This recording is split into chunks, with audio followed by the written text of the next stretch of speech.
¿Ya? Muy buenas tardes, alumnos. ¿Se escucha? Sí, se escucha, doctor. Ok.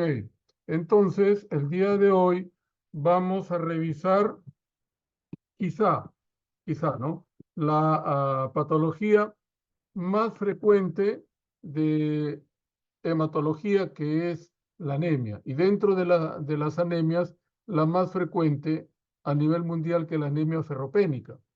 Entonces ahí está mi nombre, yo soy Oscar Ruiz Franco, soy hematólogo clínico del Hospital Nacional 2 de Mayo, trabajo también en el Hospital 2 de Mayo. Muy Disculpe, bien, doctor, no se ve el RPT. ¿cómo? No ¿No se ven? observa el RPT. A ver, Eh, que no se va a repetir. Ahí lo ponemos a ver. ¿Ya se ve o todavía no? ¿Se ve el PPT? No, No, ¿No?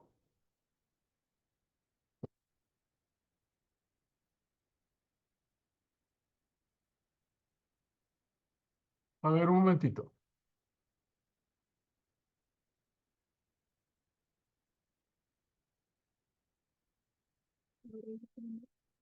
¿Lo pueden ver ahora? sí, doctor, ahora sí. ¿Ahora? Sí. Ya, gracias. Bien, entonces cuando se decide estudiar a todas las anemias, el punto que debo tener como referencia es la determinación de la hemoglobina, no el hematocrito. ¿Por qué? Porque en la anemia ferropénica, que es la anemia más frecuente en el mundo, hay una disociación en la relación 3:1 que normalmente existe entre la hemoglobina y el hematocrito, ¿verdad? Si yo tengo 15 de hemoglobina, voy a tener 45 de hematocrito. En cambio, en la anemia ferropénica, como lo que falta es el hierro, se pierde esta relación entre hemoglobina y hematocrito. Entonces, debo tener en cuenta y recordar que la hemoglobina es una proteína bastante compleja, y acá está su diseño, que pesa aproximadamente 68 kilodaltons y está formada por 4 subunidades proteicas con un grupo hemo en cada una de ellas. ¿Por qué es importante?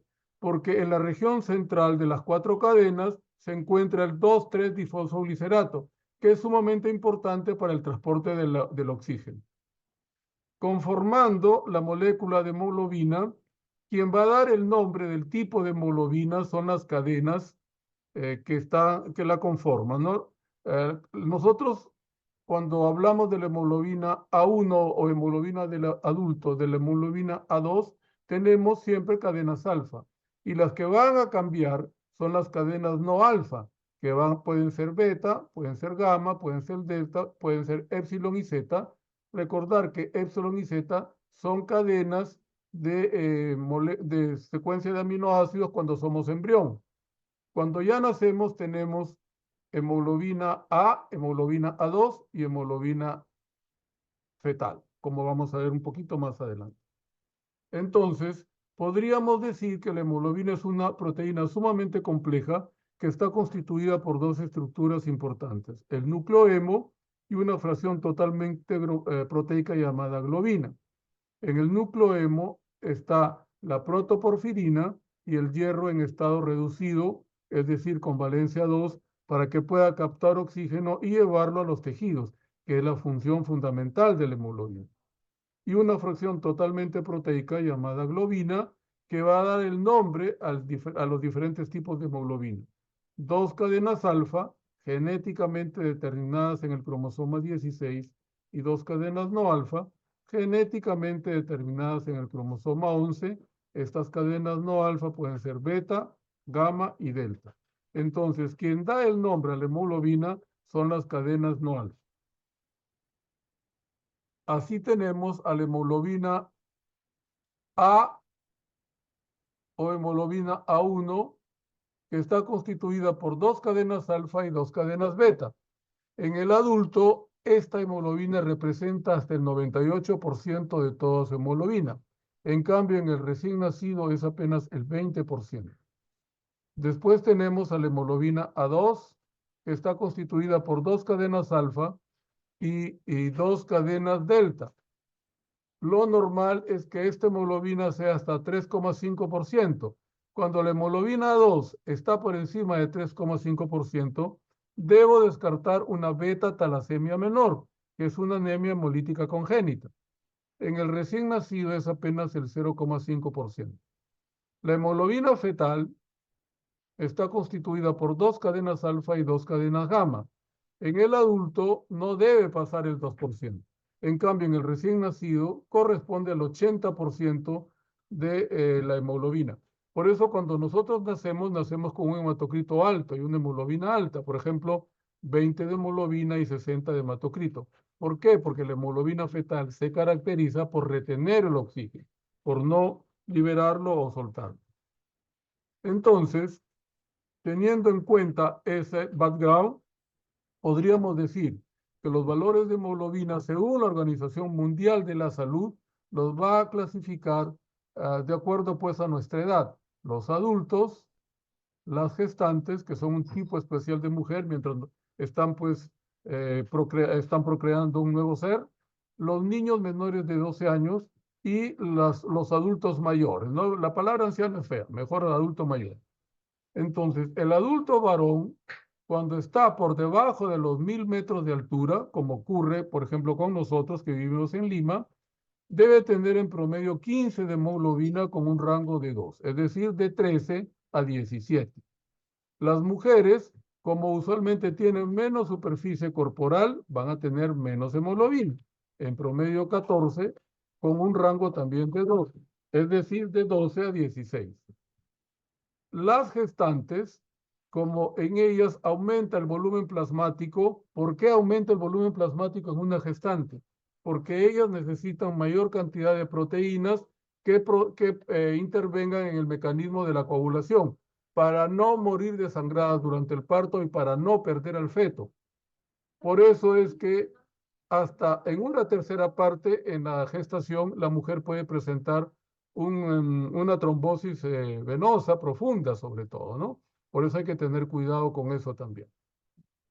Los niños menores de 12 años deben tener los valores similares a las mujeres adultas, es decir, 14 más menos 2. Los adultos mayores, es decir, aquellos que tienen más de 60 años, deben tener los mismos valores que el adulto joven. El varón 15 gramos más menos 2 y la mujer 14 más menos 2. Dato interesante, nosotros vivimos en Perú, que es un país que tiene casi todos los pisos ecológicos que existen en el mundo. Entonces, nosotros vivimos en la costa, que está por debajo de los 1000 metros.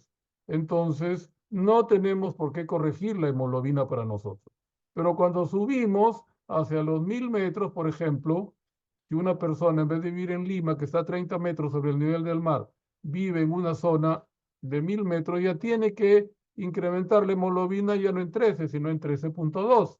Y una mujer ya no en 12, sino en 12,2. Y así sucesivamente.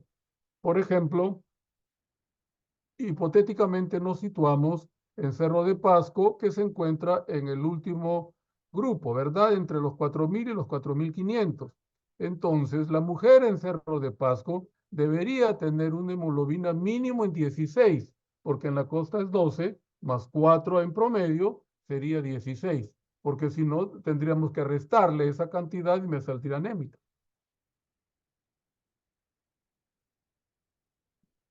¿Cómo puedo definir anemia? Entonces, regresando a esto, es importante que ustedes lo tengan presente cuando se vayan al serum y hagan la corrección adecuada para saber a ciencia cierta la cantidad de anemia que tenemos. ¿Por qué? Porque en Perú el síndrome anémico, como todas las enfermedades, están subregistradas. Entonces, mostramos, eh, digamos, cantidades que realmente no lo son.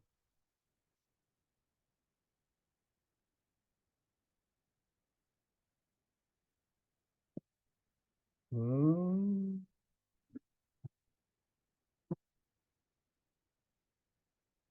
El cuadro clínico en relación a la anemia puede mostrar síntomas generales que se presentan en todas las anemias y debido pues a que no hay suficiente cantidad de hemoglobina, lo más característico es que la persona tenga palidez. Otro problema es que como no hay suficiente aporte de oxígeno al sistema nervioso central, es decir, al cerebro, tenga astenia, es decir, flojera. Que haya incremento del sueño por lo mismo, y cuando la anemia es severa y crónica, que se presenten los mecanismos llamados compensatorios. El incremento de la frecuencia cardíaca que se expresará con taquicardia y la hipertrofia temporal del músculo cardíaco que se expresará con el soplo sistólico multifocal, pero 2/6, o sea, un soplo sistólico muy débil. Y los síntomas específicos deben estar relacionados con la causa de la anemia. Como vamos a ver la anemia ferropénica tiene una sintomatología y una signología bastante rica, como vamos a ver un poquito más adelante. Entonces, entraremos a la clasificación de las anemias y la más sencilla es aquella que tiene en cuenta el número de reticulocitos. ¿Qué cosa es un reticulocito?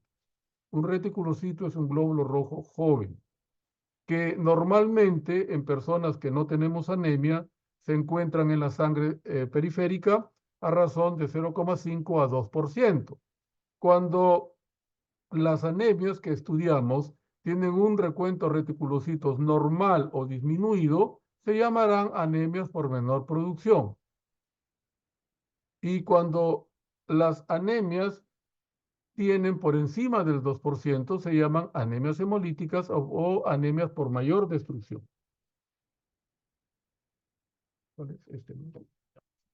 En primer lugar, las anemias por menor producción, como hemos dicho, son aquellas que tienen un recuento reticulocitario normal o disminuido. Dentro de ellas, encabezando la lista, están las anemias carenciales. Y dentro de las anemias carenciales, la más frecuente en el mundo es la anemia ferropénica o por falta de hierro. Después vienen las anemias megaloblásticas que involucran a dos vitaminas del grupo B. La vitamina B9, que es el ácido fólico o simplemente folato, y la vitamina B12, que es la cobalamina. En segundo lugar, tenemos a las insuficiencias medulares.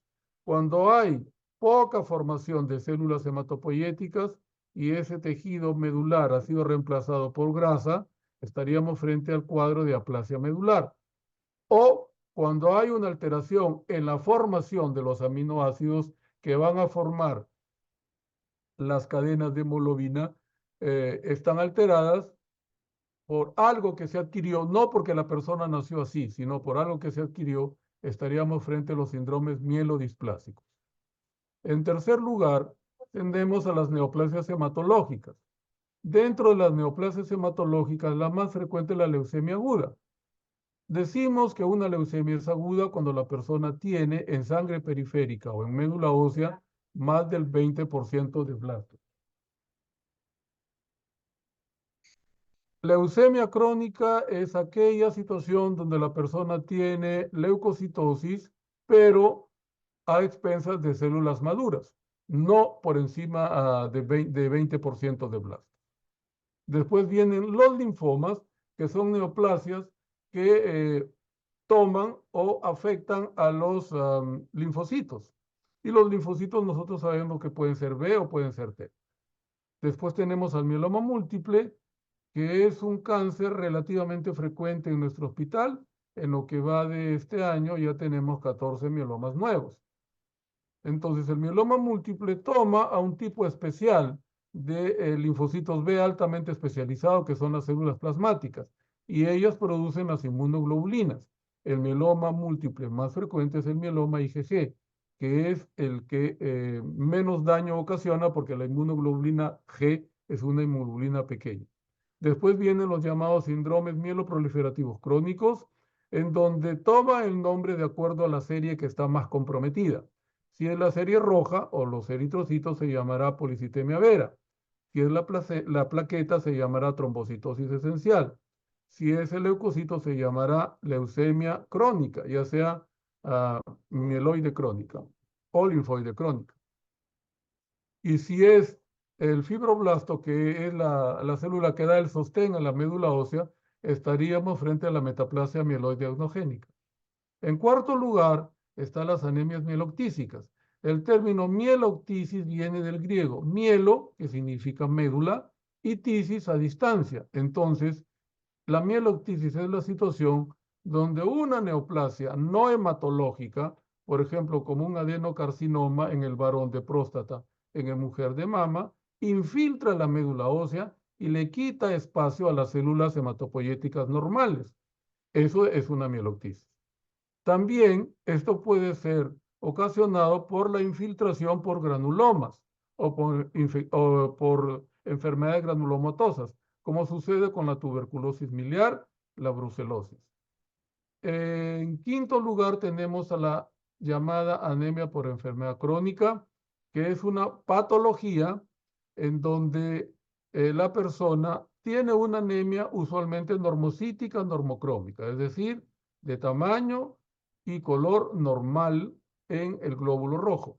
Y es ocasionada o vemos que es ocasionada por un cuadro crónico que se expresa a través de la proteína C reactiva elevada. Recordar que la anemia más frecuente en el mundo es la anemia ferropénica y la segunda anemia más frecuente en el mundo es la anemia por enfermedad crónica que se evalúa con el PCR. En sexto lugar tenemos a la insuficiencia renal crónica, ya que en el riñón se produce la eritropoyetina, que es la hormona que obliga a la médula ósea a formar serie roja. Después tenemos a la anemia por endocrinopatías, en donde es multifactorial. Por ejemplo, un hipertiroideo tiene hipercatabolismo, ¿verdad? Entonces, la mujer hipertiroidea puede mostrar reglas o puede presentar reglas abundantes y muy frecuentes.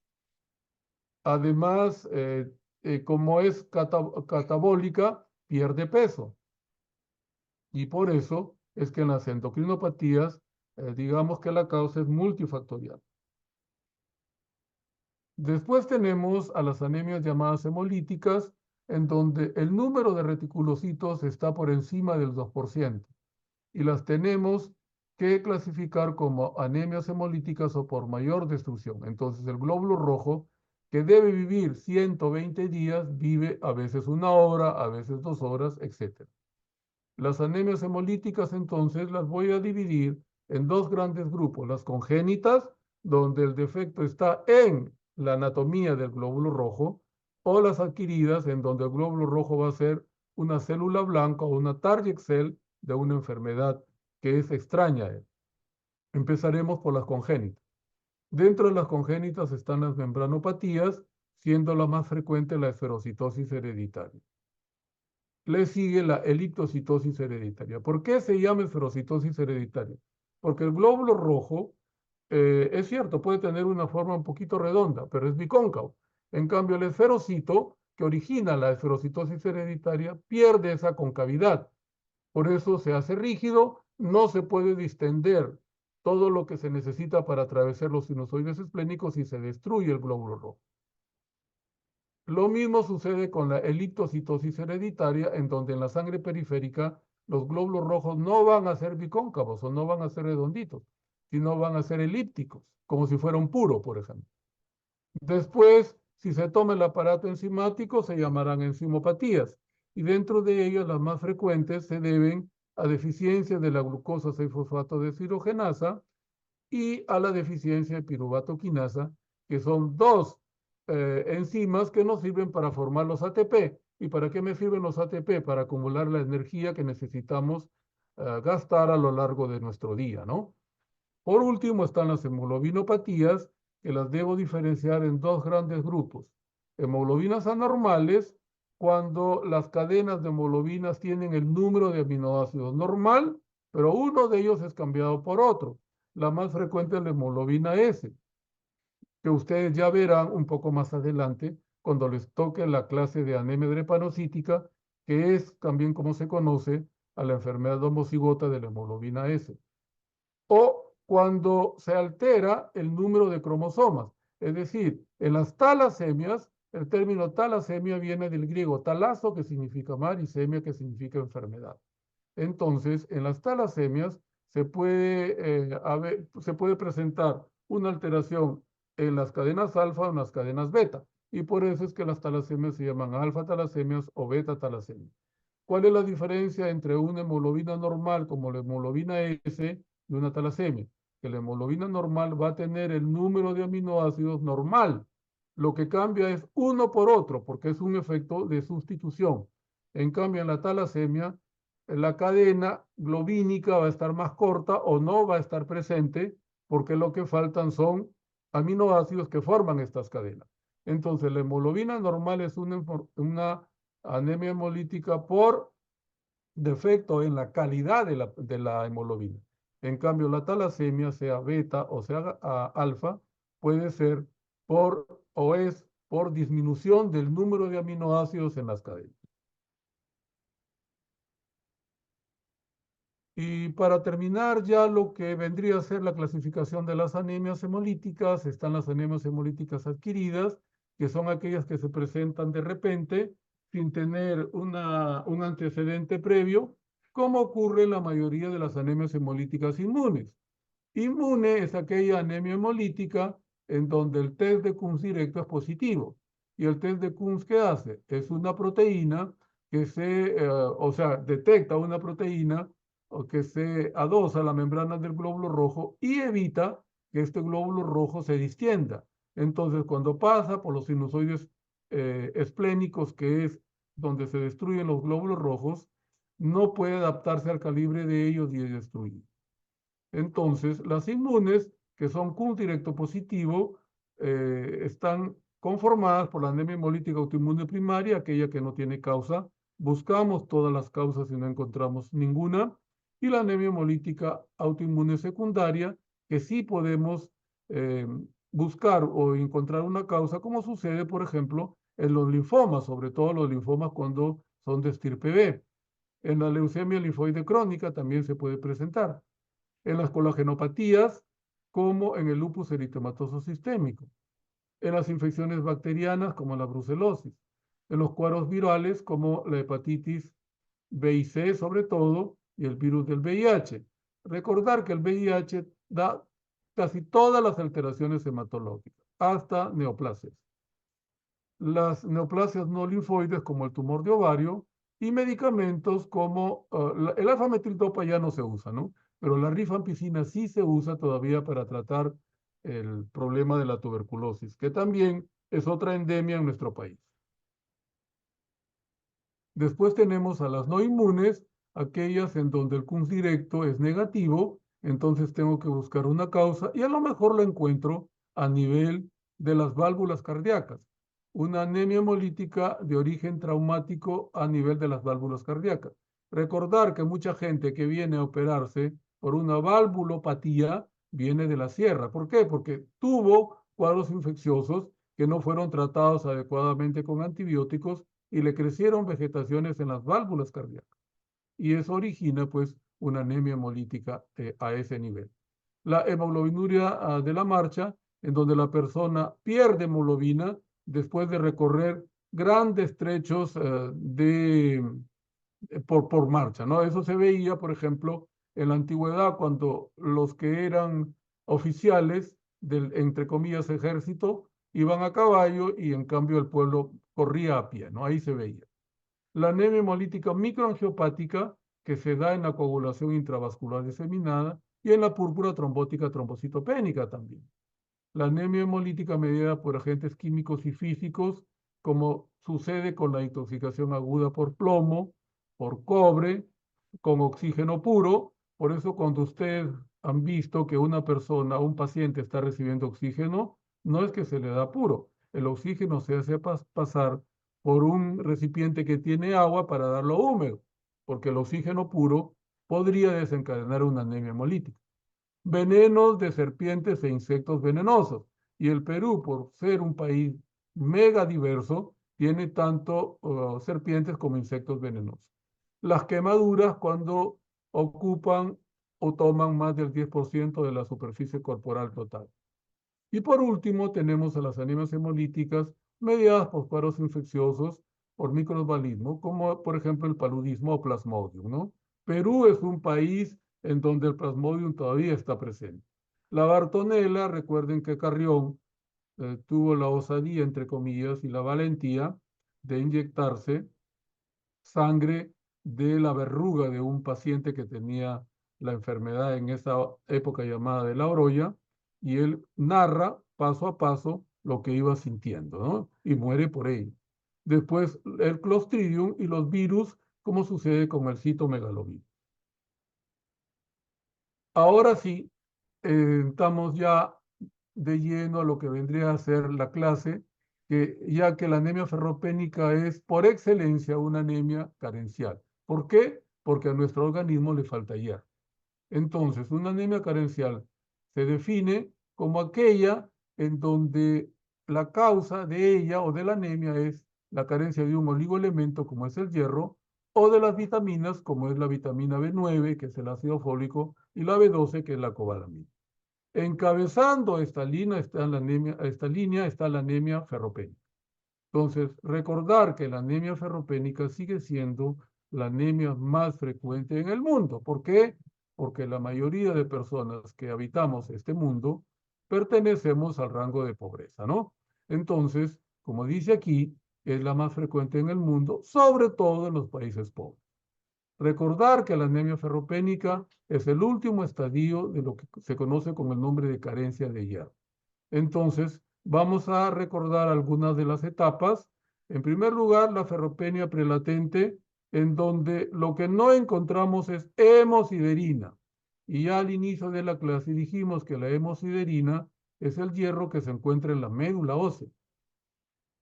Segundo lugar o segundo punto, la ferropenia latente, en donde además de la hemosiderina, disminuye la ferritina, que es el depósito móvil de hierro, y es el que nos sirve en la actualidad para hacer el diagnóstico de anemia ferropénica, midiendo la cantidad de ferritina. Y en tercer lugar, como consecuencia de todo lo anterior, aparece la eritropoiesis ferropénica, en donde el glóbulo rojo ya se hace pequeño y pálido. Entonces, se expresa la anemia, se expresa la microcitosis o glóbulo rojo pequeño, menos de 80 femtolitros de tamaño, e hipocrómico, menos de 27 de color.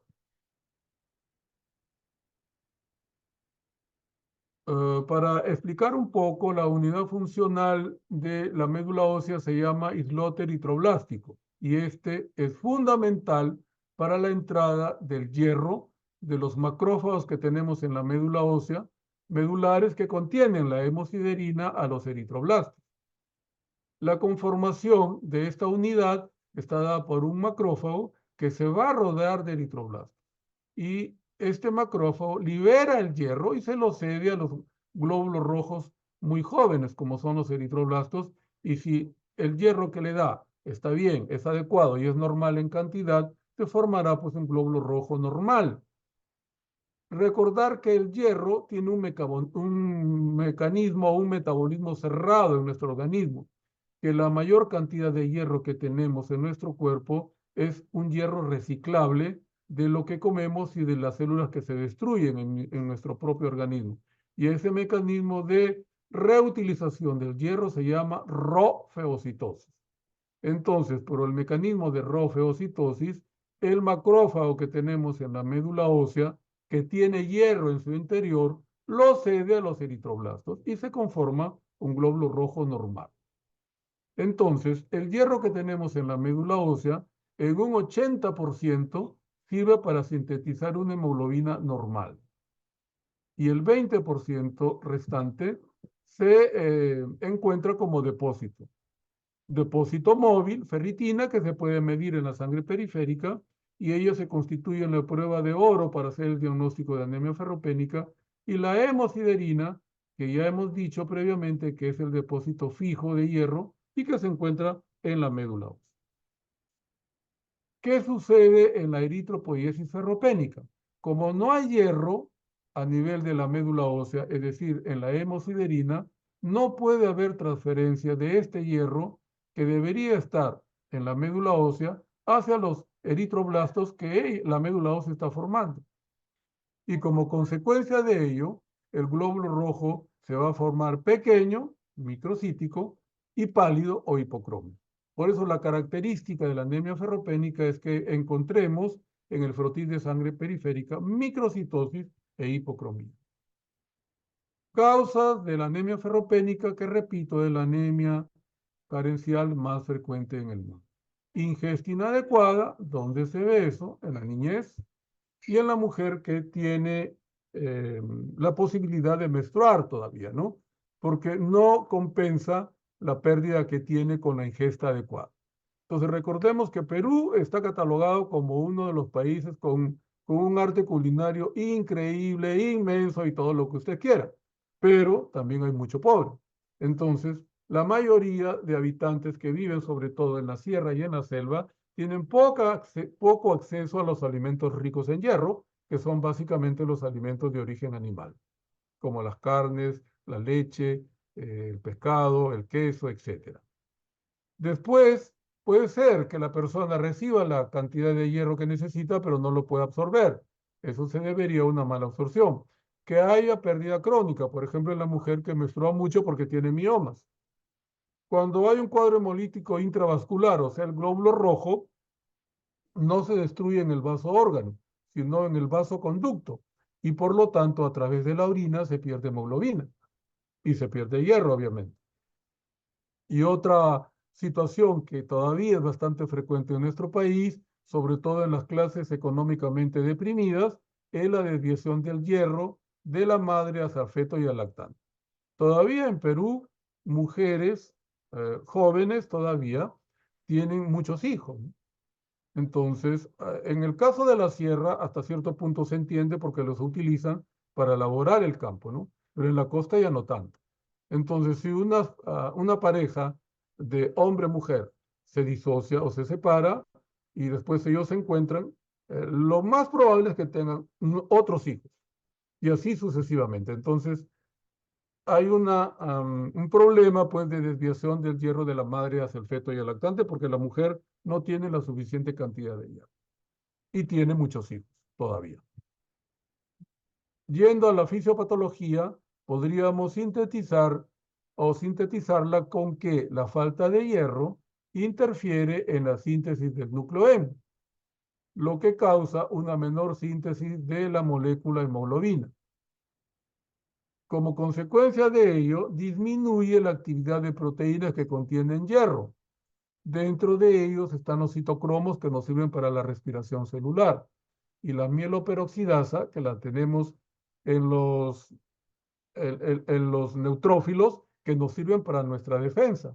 Entonces, hasta cierto punto, el ferropénico también está inmunosuprimido porque su mieloperoxidasa no es de buena calidad.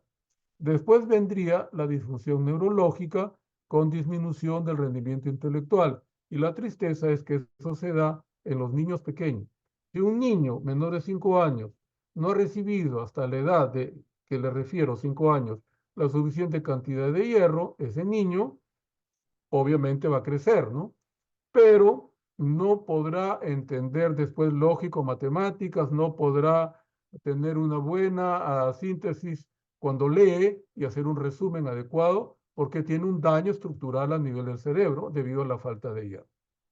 A nivel del tubo gástrico habrá pues una poca secreción de ácido gástrico y por lo tanto, como el hierro que nosotros usualmente comemos tiene valencia 3 porque es vegetal, no se puede convertir a 2 para que se pueda absorber. Puede haber también atrofia en la mucosa oral, labios secos, en las vías gastrointestinales, gastritis crónica, a nivel de la piel, por eso la piel está seca, y a nivel de las faneras, como vamos a mostrar después en diapositivas, sobre todo en las uñas y en los labios. Síntomas específicos de la anemia ferropénica según la ubicación. Por ejemplo, a nivel de la boca tenemos la glositis, la lengua está depapilada, por lo tanto no siente el sabor de la comida. Ya esa persona es ferropénica y al no sentir el nivel de la comida, el sabor de la comida, perdón, no tiene apetito, no tiene hambre. Entonces, como que se agrega un episodio o otro dato más para que no ingiera hierro.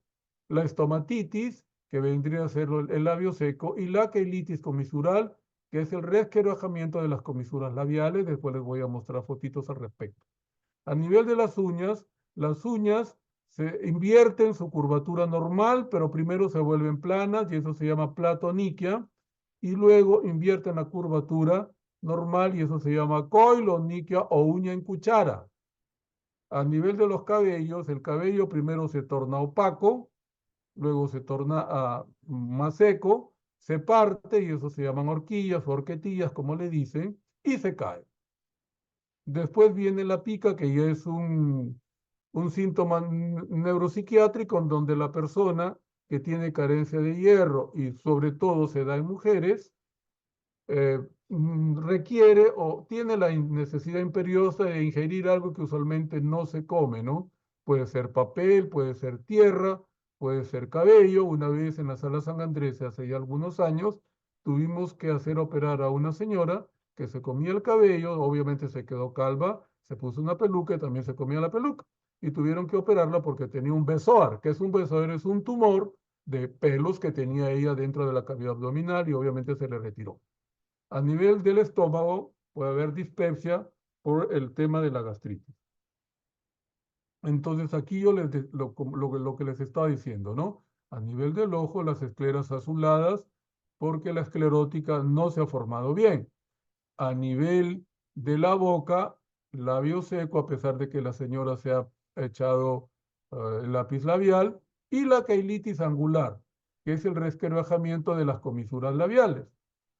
Las alteraciones a nivel de las uñas, primero las uñas se tornan planas y luego invierten la curvatura normal y eso se llama coiloniquia o uña en cuchara. Y después está la depapilación de la lengua, en donde la lengua aparece como brillante, ¿no? O se ve como brillante. A nivel de poblaciones o posibilidad de que se presente una anemia ferropénica, como les dije al inicio, la única fracción de humanos en donde la anemia ferropénica no es frecuente es el varón adulto joven, porque todas las otras poblaciones sí son de alto riesgo. Los niños, como dice acá, entre los 6 meses a 2 años. ¿Por qué? Porque crecen muy rápido, y tiene que al año haber triplicado su peso. Si ese niño a los 6 meses no come lo que necesita, va a ser un desnutrido crónico, por lo tanto, pequeño de tamaño y de bajo peso. Los niños de los 2 años a 5 años ya también lo hacen como el anterior, pero ya no tan rápido. Los adolescentes, porque en el caso de las niñas empieza la menstruación y viene la pérdida, que va a ser mensual. Y en el varón, porque crece hasta 10 o 12 centímetros de acuerdo a la cantidad de ingesta que tiene, o también a factores genéticos, porque tiene padres altos y de buena situación económica. Entonces, es allí donde el adolescente varón se hace ferropénico. Luego, las mujeres en edad reproductiva por la regla, porque con la regla se pierde sangre y con la sangre se pierde hierro, y las personas adultas mayores, porque usualmente tienen gastritis crónica y no absorben el hierro que usualmente ingresa con los alimentos vegetales que tiene valencia 3. ¿Por qué digo los vegetales? Porque los alimentos animales, como son caros, en la mayoría de la población no hay acceso a ellos o hay muy poco acceso a ellos. Como me habían pedido que hable sobre la anemia en el Perú, pues aquí les traigo una triste noticia, ¿no? El Perú está entre los países azotados por la epidemia silenciosa y esa epidemia silenciosa es la anemia ferropénica. Entonces tenemos el mapa mundi en donde se ha tratado de más o menos graficar la incidencia o la prevalencia de las anemias de acuerdo a los continentes. Vean que nosotros vivimos en este continente que se llama América Latina, que viene desde México hasta Chile.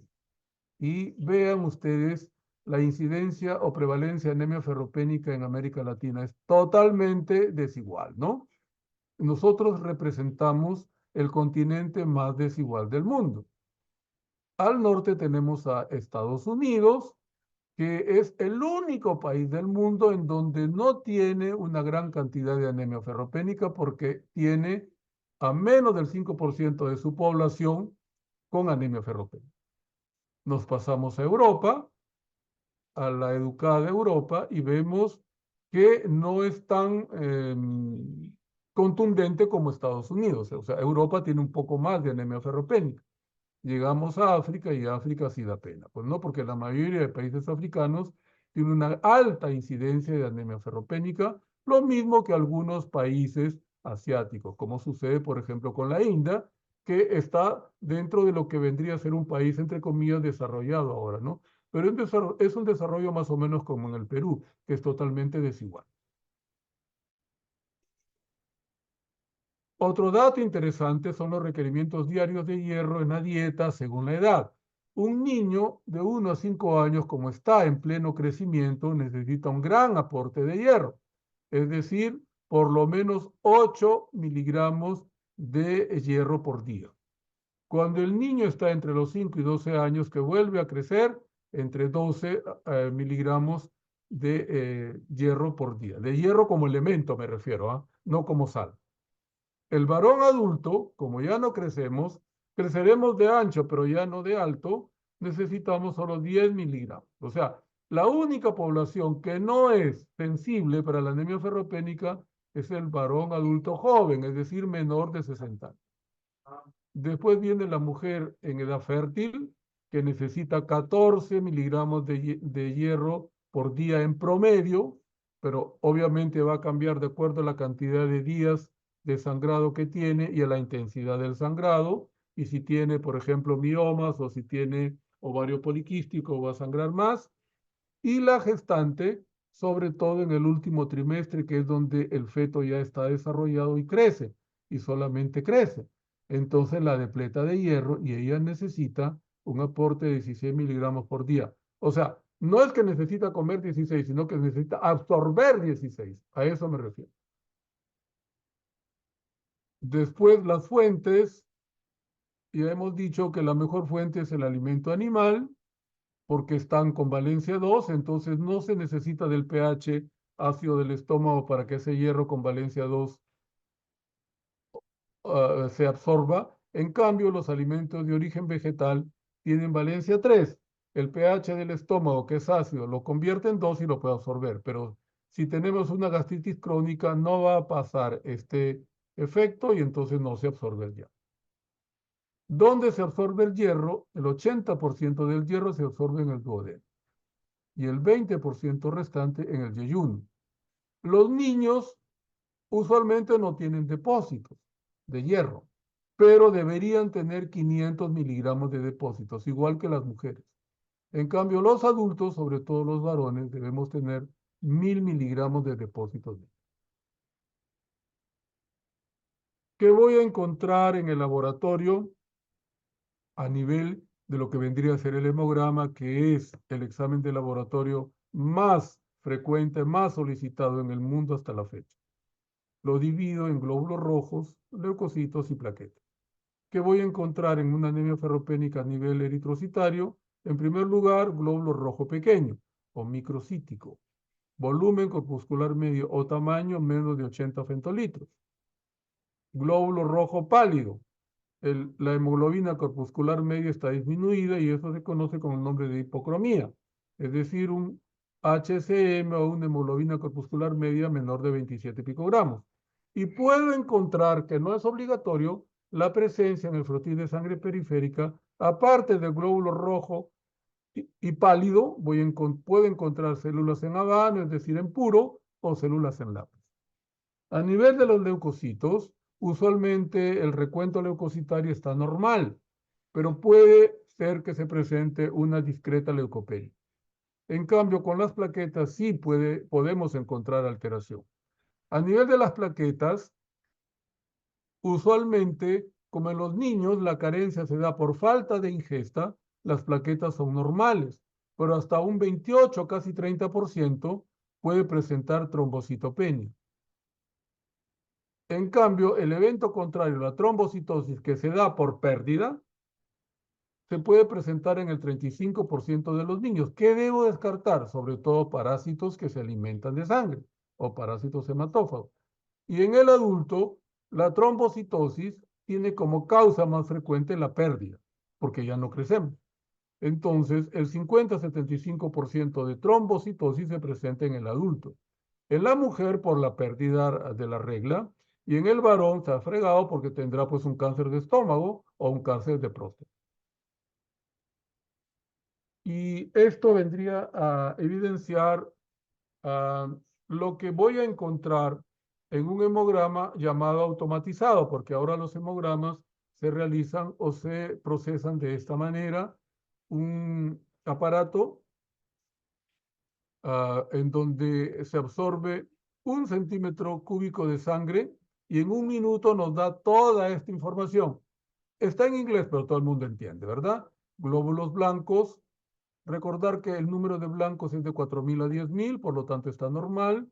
La distribución a nivel de los diferentes tipos de glóbulos blancos neutrófilos está en valor de 3.000, que está normal. Linfocitos, que está en 1.900, los normales de 1.500 a 3.000, está normal. Los monocitos, que son normales hasta 8, está normal. Los eosinófilos, los basófilos. El recuento de rojos, que está en 4.280.000, pero miren la hemoglobina, está en 9.7, por lo tanto está disminuido. El hematocrito, 29.9, está disminuido. El tamaño de los glóbulos rojos o volumen corpuscular medio, hemos dicho que lo mínimo era 80, está en 69.7, está disminuido. Luego es disminuido, ¿no? La hemoglobina corpuscular media también está disminuida, 22.6. Hemos dicho que lo mínimo es 27. Y la concentración de la hemoglobina corpuscular media, que debe ser 35, está en 32.4, está disminuido. Entonces, ¿qué estoy viendo? Que la anemia ferropénica es la única anemia en el mundo que tiene las 3 constantes corpusculares disminuidas: el volumen corpuscular medio, la hemoglobina corpuscular media y la concentración de hemoglobina corpuscular media. No hay otra anemia que tenga estas 3 constantes corpusculares de los glóbulos rojos disminuidas.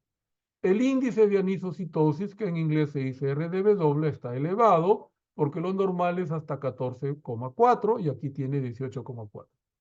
Las plaquetas están en número normal. Entonces, si yo tengo una anemia ferropénica con plaquetas normales, yo hago la pregunta y obviamente espero que alguien que está escuchando, si es que me están escuchando, me diga si es una anemia ferropénica en un adulto o en un niño, teniendo en cuenta el valor de las plaquetas. ¿Quién me dice del auditorio?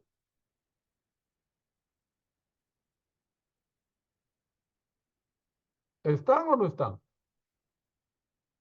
¿Cómo dije que era la anemia ferropénica en un niño? Las plaquetas estaban normales o disminuidas, ¿no?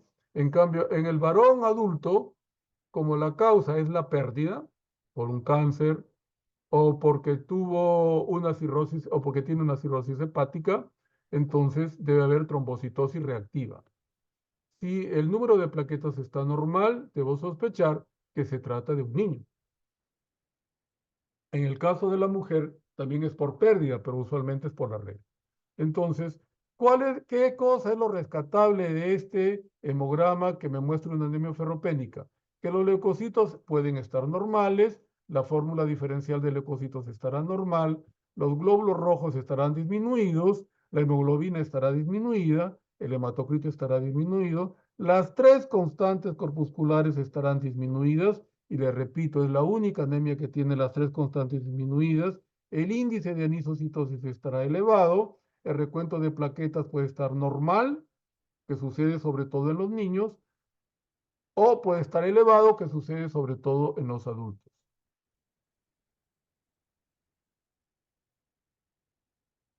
Bueno, ¿ya no hay más? A ver, Mari, ¿por qué no avanza? Ya.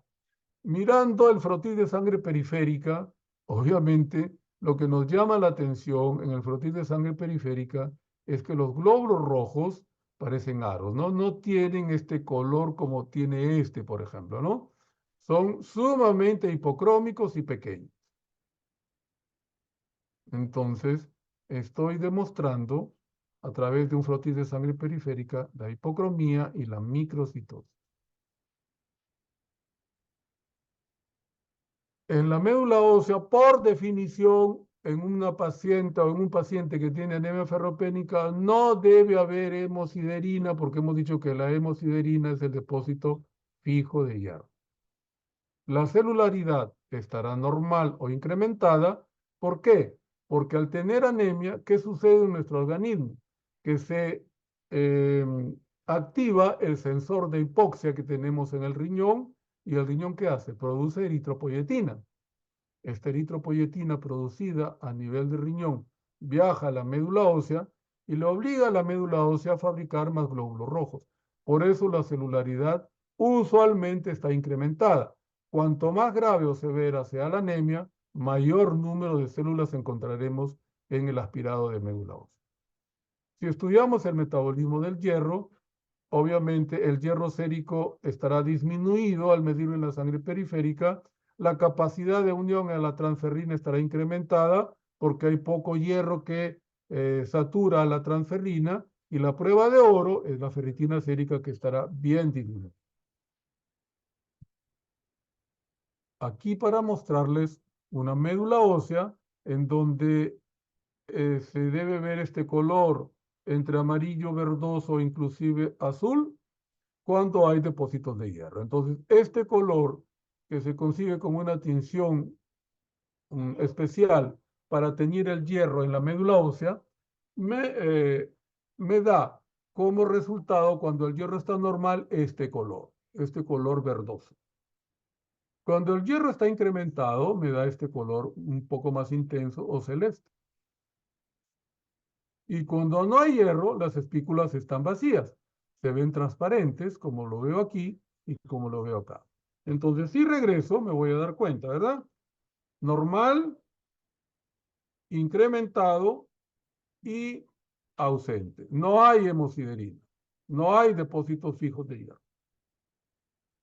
La celularidad de la médula ósea, como la eritropoyetina está pobrecita como loca, circulando por la sangre periférica y diciéndole a la médula ósea forma células, y ella le obedece, forma células, pero alteradas, y por lo tanto no funciona.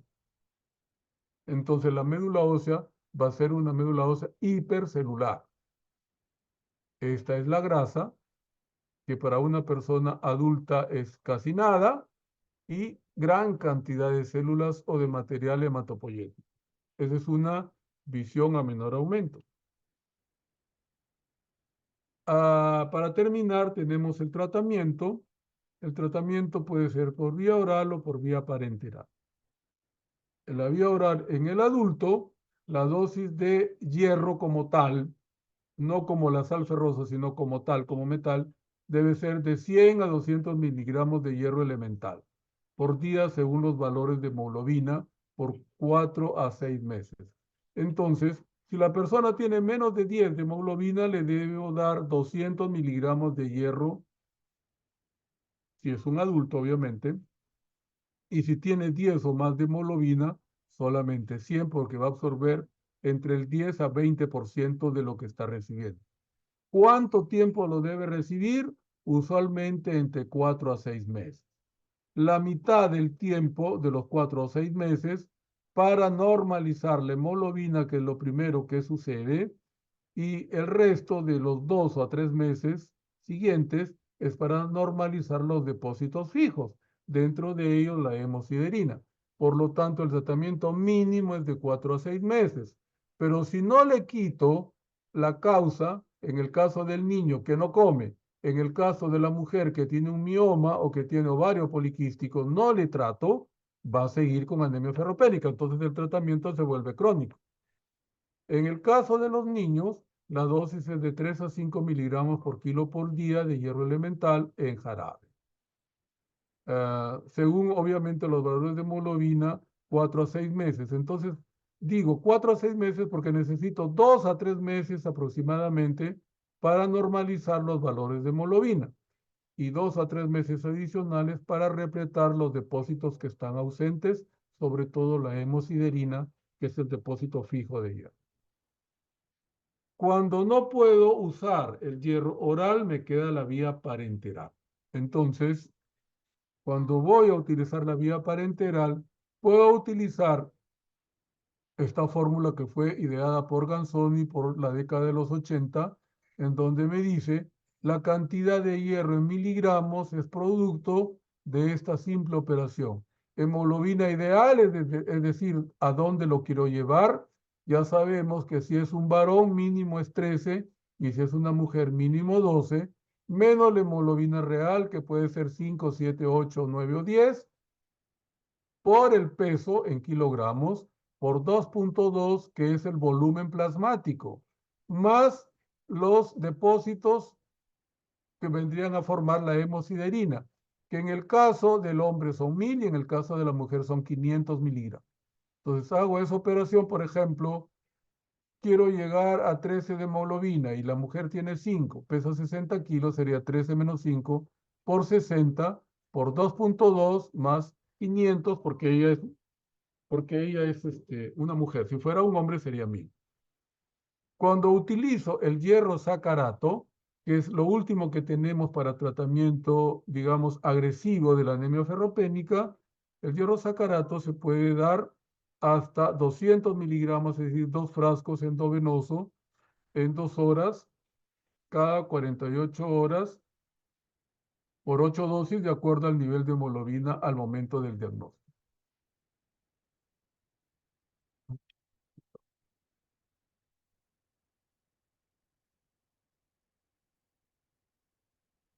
Después tenemos al hierro policarboximaltosa, que cada frasquito trae 500 miligramos de hierro. Si la persona adulta, obviamente, tiene menos de 10 de hemoglobina, la primera vez le doy 2 frascos endovenoso y se lo paso en 30 minutos. El problema es el precio, que cuesta entre 700 a 1000 soles cada frasco. Y luego de una semana le doy un tercer frasco. O sea, le estoy dando 1500 miligramos de hierro, que más o menos me equivale a la fórmula de Ganzoni. Si la hemoglobina es mayor de 10, entonces doy 1 o 2 frascos según el peso del paciente, endovenoso en 30 minutos y luego de una semana un frasco adicional.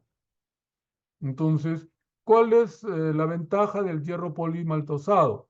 Que solamente en 2 semanas le estoy dando toda la cantidad del hierro que él necesita, y la desventaja es el precio, que todavía sigue siendo caro. Cuando apareció costaba entre 1000 a 1500 soles cada frasco. Ahora está alrededor de 700 a 800, ¿no? Pero dentro de poco van a salir las copias en donde esto va a ser un poco más barato, pero no va a bajar a menos de 400 soles por ahora. Entonces, con eso hemos terminado la clase.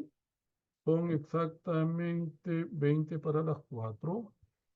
Ustedes me dirán si tienen alguna pregunta que hacerme o alguna inquietud, si entendieron bien o si quieren que les repita algo, estoy a su disposición. Gracias.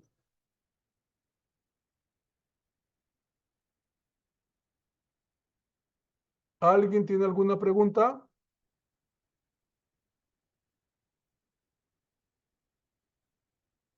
Por favor, ¿está el delegado del salón aquí?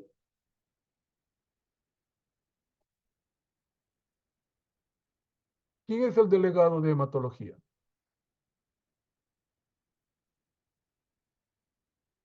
Nadie sabe. Todos son mudos.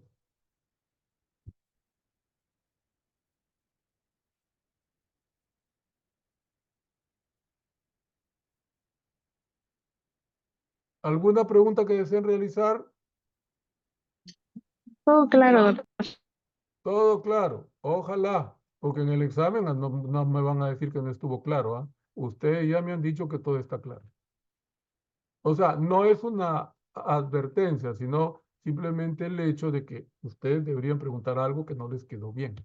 ¿Por qué? Repito, la anemia ferropénica es la anemia más frecuente en el Perú y en el mundo, sobre todo en los países como nosotros de tercer mundo, ¿no?